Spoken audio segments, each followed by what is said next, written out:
We were never taught how important it was to love God. We were taught to go to church, but we never were taught how important it was to love God. I sometimes tell people that my real job is raising these children. We have 9. And the rocking chairs is just a byproduct of that. What color am I when you're looking within? Can you tell what I feel by the shade of my skin?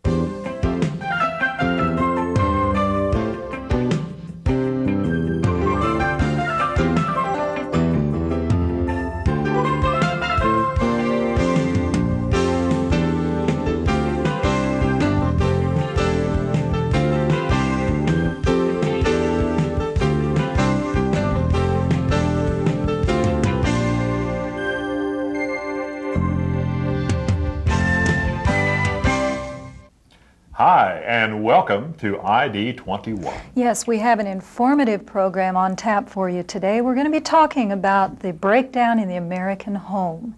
We have Lytle Thomas with us. He's the director of the Inner City Ministries. Also a little later in the show, we have William Ewing, founder of the Christian Home for Prison Releasees. Wow, it's a mouthful. Yes, it is. And later in the show, you'll meet a family that's bound together not only by their faith in God, but by rocking chairs. Rocking chairs, yes. And we're going to have a wonderful singer in our entertainment segment. Who? He's going to be asking the question, what color am I? Who? John Primm. All right. Yes. And we'll hear him and other things a bit later, so you stay with us. You go to Mobile, Montgomery, it's the same. You go to Orlando, Chattanooga, it's the same. You go to Murfreesboro, it's the same. The inner city culture's there, and it's a culture built on hopelessness, or founded on hopelessness. Well, before we meet our guest, I want to read a quote from a brochure on the Inner City Ministry. It says, "In every large city exist 2 cities. In the depths of the larger city lies the forgotten city, or the inner city." And it goes on to say, in a few words, it is the closest thing to hell on earth. Now, I want you to meet our guest. He's Lytle Thomas, director of the Inner City Ministry here in Nashville. Glad to have you with us. Thank you, Larry. It's good to be with you. Is it really that bad? Larry, I believe that any place, in any community where the home falls apart and a child has to grow up in a situation of hopelessness, I feel that it's hell. And why is it hopeless in the inner city? I've seen children having children, as sad as it may be, but we see children having children, and they're not equipped with the skills necessary that God intended for parents to have in raising children. And when a child is born into hopelessness, if that hopelessness is let to continue, it will develop into a hurt. And if the hurt is not healed, it will develop into anger. And anger let go and not given the biblical values of how to deal with an anger that builds inside yourself develops into rage. And rage on a given point at a given time develops into violence. It's not a black and white. Oftentimes when you speak of inner city, a misconcept is that people think that's black. That's not true. Now that just really is not true. The inner city is another culture. Might add, all inner cities I've been in, and I've been in a lot of them, they're all the same. If you leave Nashville and go to Birmingham, Alabama, once you go in the inner city, it's the same. You go to Mobile, Montgomery, it's the same. You go to Orlando, Chattanooga, it's the same. You go to Murfreesboro, it's the same. The inner city culture's there, and it's a culture built on hopelessness, or founded on hopelessness. You're not excited about this work, are you? Yes, I love this work. I love taking hope to people who are faced with hopelessness. And what is that hope that you take to them? Take them the ability to know that God does not make junk, if I may say that you're special. You're created in the image of God. You're created for a purpose.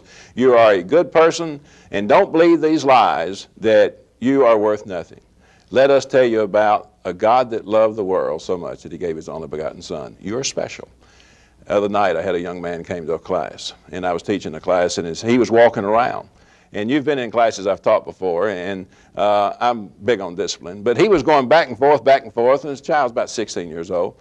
And so he started annoying me. You know, I couldn't get him to listen. He got on your nerves. He was getting on my nerves. Okay. And so I asked him, I said, son, why are you acting this way? What makes you act this way? And he said, I'm the devil. And I said, no, you're not the devil. I know you're not the devil. I know the devil, and you're not the devil. Why are you act this way? And why do you think that, is what I asked him. What made you say that? And so then I could tell this child was serious in his expression on his face. He wasn't kidding. He was serious. And I said, why do you say that? And he said, all my life I've been told I'm the devil. And I said, son, you're not the devil. And I explained to him some things that I had seen the devil cause people to do, like the mother that goes for a hit of cocaine, and the drug dealer is standing beside a dumpster that's on fire. And the drug dealer tells her, I'll give you a free hit of cocaine if you'll lay your hand up on that fire dumpster until I count to 5, and she does. That's the devil. This child just needed to be loved. He needed some Christian to come to him when he was 1 year old and put his arm around him, because his home wasn't equipped to do this. And put his arm around him and say, you're special. I love you.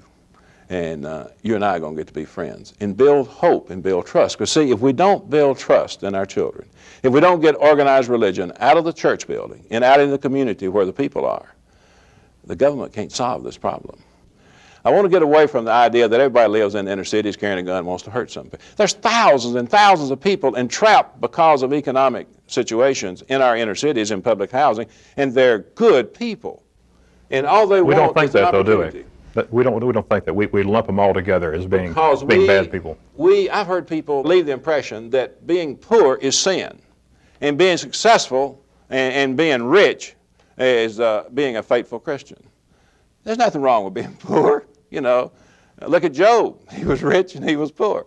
And so we have a tendency to look down over the inner city and set that up as a group of people that we just need to stay away from. When in reality, we need to be the people, Christians need to be the people going in the inner city and saying, let me. You have a worship service each week at a public school, is that correct? What we were trying to do, we were renting a public school because we want to put most of our resources into people and not into facilities. What we try to do is build homes using biblical values. And one of the things that every home needs is to worship God. So we have a worship assembly in a public school facility that we rent. And this worship assembly is a place where sinners come. So it's not a black church, it's not a white church. It is not a rich church, not a poor church. It's a place where sinners come and worship God, and it's a great place to worship. I love it. I enjoy it. It's my church home. I don't have a good ear, but I know some good. He sounds good, and we're proud of him, and we want to challenge every young person here. This is what we want to do for you. We want to develop you so you can use your talent to serve the Lord. Good. Sit down, son. He sits down well, too. So the number one problem in the inner city is hopelessness. Hopelessness. I think that's it. I think that's it. And the reason it exists is because organized religion has kept its activities turned inward and has kept its values inside its church building. We got to get them out of the church building, get them out into the war. And all that affects the breakdown of the home. That is the reason I think our homes are falling apart. Appreciate you being with us. When we come back, Susan Meredith will introduce you to William Ewing as we continue to focus on the breakdown of the home. Stay with us. But what it all stems back to, it goes back to their early childhood where the father was not there to love them with the love of God. My guest is William Ewing. He comes from Shelbyville, Tennessee originally, and he knows about the breakdown of the home. He's now the director and founder of the Christian Home for Prison Releasees in Nashville, Tennessee, and he also works with some teenagers now. I'm glad to have you with me. It's wonderful to be here, Susan. Yeah, you do work with teenagers now, and that's not just out of the Christian Home for Prison Releasees. This is an offshoot ministry, isn't it? Yes, this is a division of Christian Home. Okay. What do they do? What is the name of this organization? This is called Born with a Purpose. Mm-hmm. And we have found that in the high schools today, most students are just starving for the right type of attention. But what it all stems back to, it goes back to their early childhood where the father was not there to love them with the love of God, which they were created, designed to have. Was your father not in your home? Were you raised without a father? My father was there, Susan. He was really there. The thing about it is that I never was able to receive from him that love that every child needs to be handed down to him. The thing about that love that comes from all fathers, whether they're black or white, is that that love has to have God in it. What is the major separation in people's thinking that causes this breakdown? Well, it's a lack of values being there in the home. We were never taught how important it was to love God. We were taught to go to church, but we never were taught how important it was to love God. That there were things that you would value as far as honoring your body, saving your body for God. See, we were never taught that. And not being taught that, we didn't see that connection between our father and our mother as far as loving one another or treating one another with that godly respect. Do you think people are being taught that now? I mean, even in church, don't we have some of the same problems? We have the majority of the problem there in church. One reason is because so many children today, they're taught to be more attentive to church rather than to know God. More activity. Yes. Yeah, activity-oriented. Everything is centered around so many curriculums, you see, an activity, and not a personal relationship with Jesus Christ. Okay, now how do we turn that around? I mean, I think there are some inroads being made, but Yes, and your organization, Born with a Purpose, how do you teach somebody they have a purpose? First of all, when we go into a high school, every child that is having a problem or headed in that direction to have a problem, we have seen that they stem from rebellion. They are angry about something occurring in their family. Mm-hmm. And when we see that child with that rebellious type of attitude, first of all, the main thing that God directs us to do is to become a friend. If we can't win their friendship, then they're never going to trust us. Children are not built up. The reason why they're not built up, Susan, is because the parents do not understand that they have to be brought up under the admonition of the Bible. And they never get to be able to tap into the reality of what it means to know God. All right. Thanks so much, William. Appreciate having you.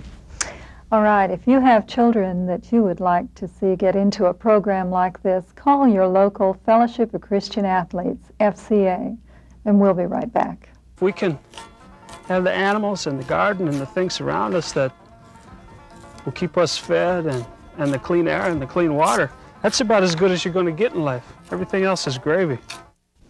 Well, it's time to shift gears. You know, we've been talking about what's wrong with the American home, but there are a lot of things that are right with the American home also, and you came across a couple of families that kind of suit that. You got that right. Do I? And this first story is about the James Overman family. Yes. James is the father of this clan, and he was a former chemist, has 2 master's degrees, gave all that up for the simple life, and when I came across him, he was building Amish-style rocking chairs. Yeah. So here's the first of 2 Souder and Friends classics.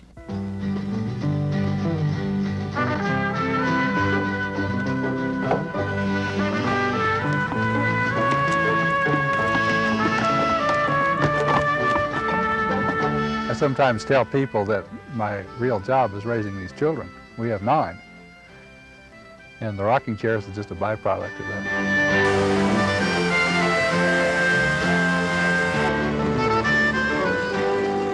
James raised my oldest. He's 20. Zach is 16. Paul is 14. John Mark is 12. Samuel's 10. Well, that's the 5 boys who work in the shop. Peter is 4, and he'd love to work in the shop, but we don't allow him to because of the tools. We have 3 daughters. Lydia is 18, Sarah is 16, and Mary is 8. I really enjoy the big family and just the caring for one another is a lot of my joy in being the mother of this crew. I about starved in the rocking chair business at one time. but the Lord honored my wanting to be with my family and wanting to raise my family for Him. And I have to give Him the credit for making my business work. The reason crafts are so important in today's world is because people are trying to reach back into their past, into something that's more related to life and not so depersonalized.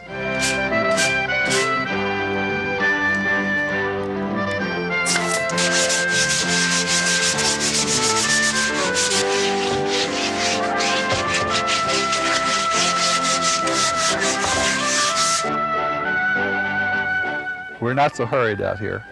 We have more time to think, more time for each other. Well, that's the Overmans. Wouldn't mind having one of those rocking chairs myself. How about you? Yeah, you've been off your rocker for years, some would say. Thank you very much. Tell us about feature number 2 before you get in trouble. Well, I sure will.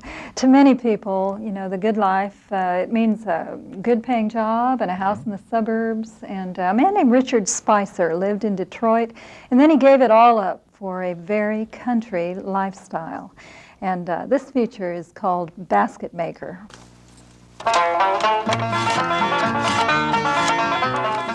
We have a cow and a horse, some chickens.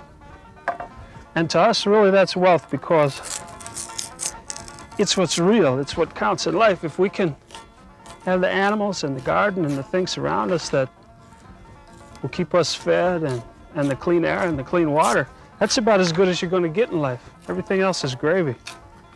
And now that I'm getting good at making baskets, we get some gravy too once in a while.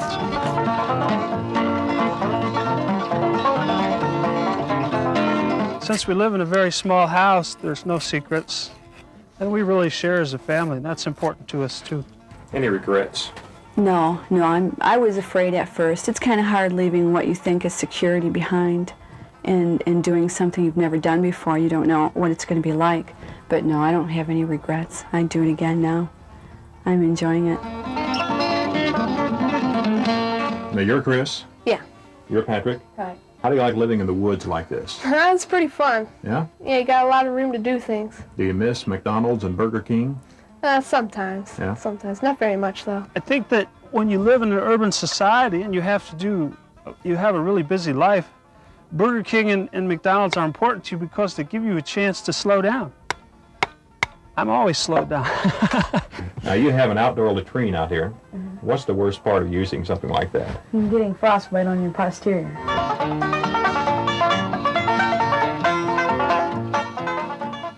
We really have a pretty good relationship with our neighbors, and we're real lucky for that because we're kind of odd from the standpoint of,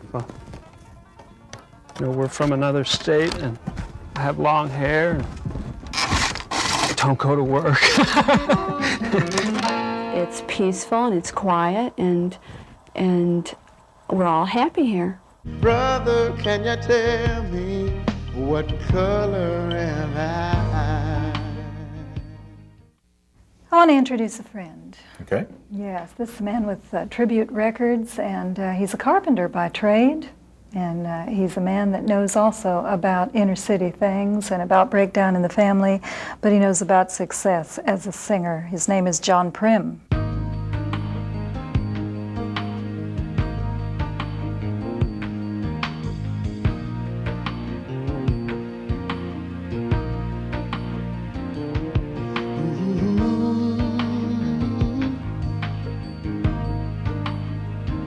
Whoa.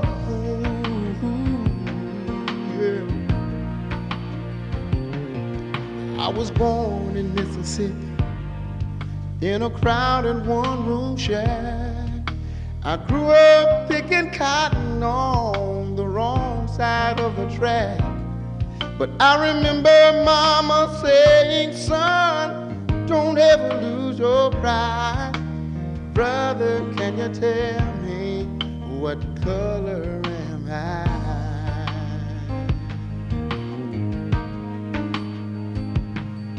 I was born in Arizona, where I was free to roam.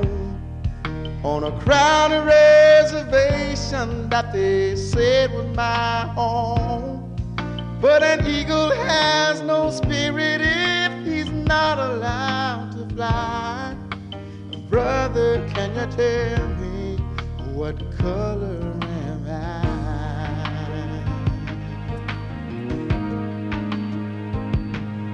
What color am I when you're looking within?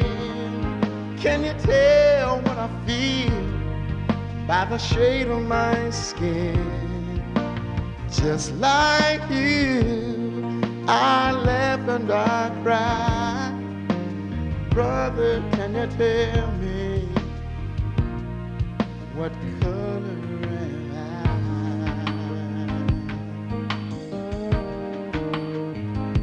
Oh,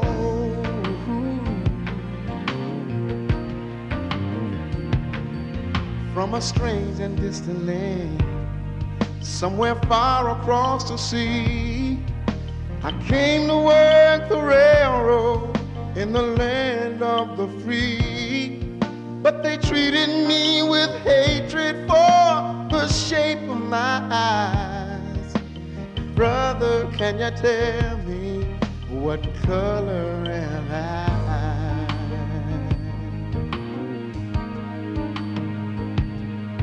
I was born in America, and in my heart there is a dream. We will one day live together as a nation at peace. Like the story in the Bible about the lion and the lamb, where it finally doesn't matter what color I am. Oh, what color am I when you're looking within? Can you tell what I feel by the shade of my skin? Just like you, I laugh and I cry. Brother, can you tell me what color am I? Oh, just like you, I laugh and I cry. Brother, can you tell me what color am I?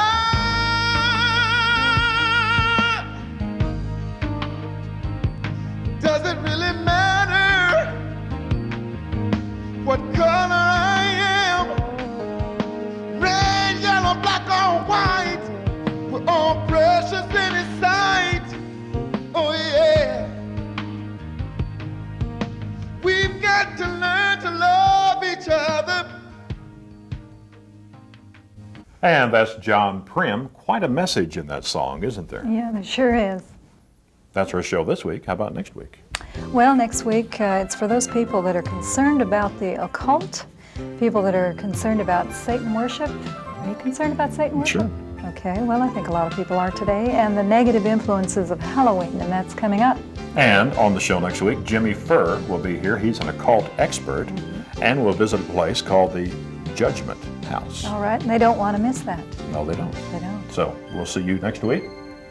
Say goodbye. Goodbye. Goodbye.